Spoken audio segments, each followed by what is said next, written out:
Auckland's got sinkholes, the rest of the country has potholes, and in Wellington, National is being accused of having a fiscal hole in its transport plan. Just how big it is still up for debate, but leader Christopher Luxon is open to it being filled with billions from China. Here's political reporter Lloyd Burr.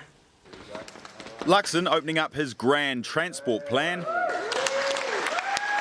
now under pressure to open up on how he'll pay for it. The National Party now appear to have a $10 billion hole in their transport plans. The Prime Minister's referring to $9.52 billion National has earmarked as coming from private funding. Do you have a $10 billion hole? We don't have a... No, we don't. It's not so much of a hole, but more of a fiscal gap. And National's open-minded about filling it. Value capture, targeted rates, public-private partnerships, toll roads. A public-private partnership was used to build Transmission Gully in Wellington. Initially privately funded, it'll be paid off over 25 years by taxpayers.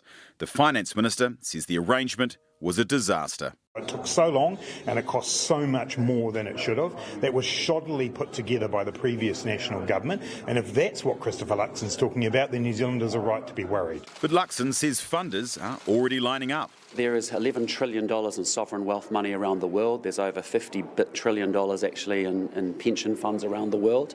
They are awash with cash and they want to invest in long-term infrastructure projects, including here in New Zealand. So would a Luxon government take money from China to build our roads? We will have a national infrastructure agency that will weigh up each of the cases and look at the best funding and financing models to do that. China's been funding hundreds of infrastructure projects across the world as part of its Belt and Road initiative.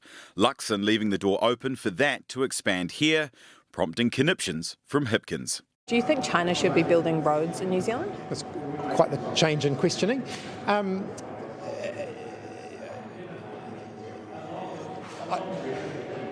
To be honest, it's not something that I've looked at. You might have to talk to other countries that have a lot of Chinese construction going on in them. He's referring to countries like those in the Pacific, now in serious debt to China, and assets with questionable quality. That actually ends up as being more expensive than if you just used the Crown balance sheet to fund it in the first place. So National's leaving the door open to China on roading. The government also leaving the door open to more changes to Auckland Light Rail, which might no longer be underground but along Dominion Road. It's a decision they're still spending millions of dollars trying to decide. Lloyd Burr, Newshub.